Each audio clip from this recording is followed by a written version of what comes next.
Hello mes coups de cœur, bienvenue à ce numéro des conseils de Cooper. Comment surmonter une rupture amoureuse?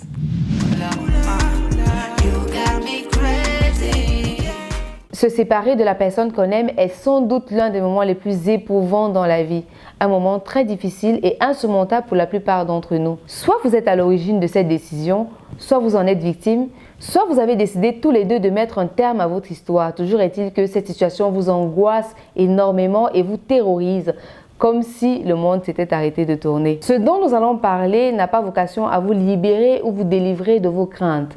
Ce serait mission impossible. Il est plutôt question de vous faire voir les choses sous d'autres angles afin de vous permettre d'avoir confiance en vous et de croire à un avenir meilleur. Voici 5 conseils à suivre de près pour accepter sa rupture et aller de l'avant.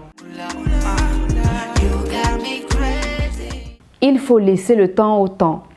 Facile à dire, hein, et souvent très agaçant à entendre. Pourtant, cet adage trouve parfaitement sa place ici. Lorsqu'on est en profonde souffrance, on éprouve énormément du chagrin, on a mal au cœur, on a du mal à croire que le temps puisse y faire quelque chose.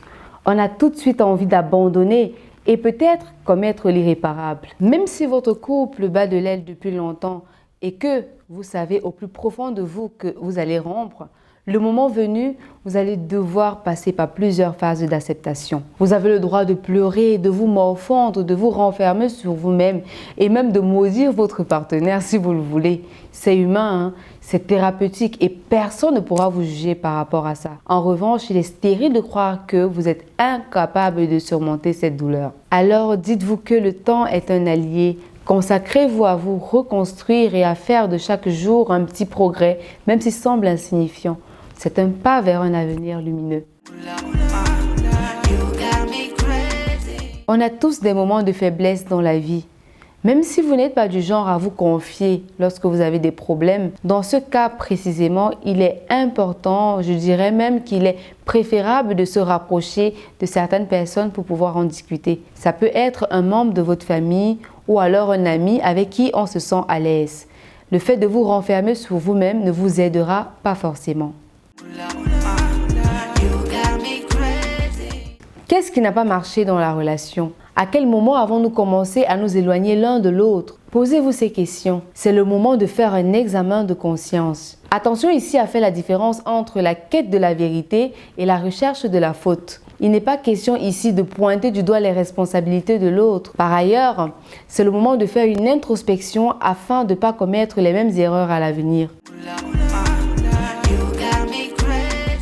Une rupture peut être perçue comme un échec, une défaite au point où on en est honte. Ne vous comparez pas aux autres. Il y a des couples qui affichent des sourires aux yeux du monde et pourtant ils ne sont pas heureux. Ils souffrent énormément. Restez focus. Déjà, le fait de se séparer de son partenaire est assez stressant et difficile. Donc, s'il faut rajouter encore la pression du regard des autres, ce ne sera vraiment pas évident. La vie ne s'arrête pas avec la séparation. Elle continue autrement et parfois mieux.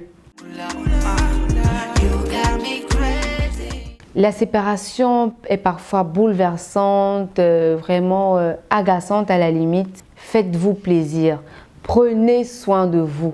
Prenez du recul, évadez-vous, découvrez de nouveaux horizons, faites de nouvelles rencontres. En tout cas, ne surmenez ni votre corps ni votre esprit.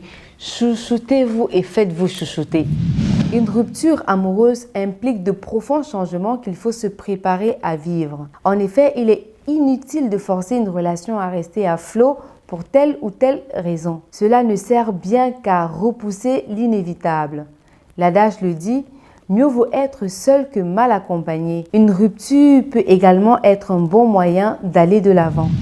C'était les conseils de Cooper. Je vous donne rendez-vous la semaine prochaine pour un nouveau numéro.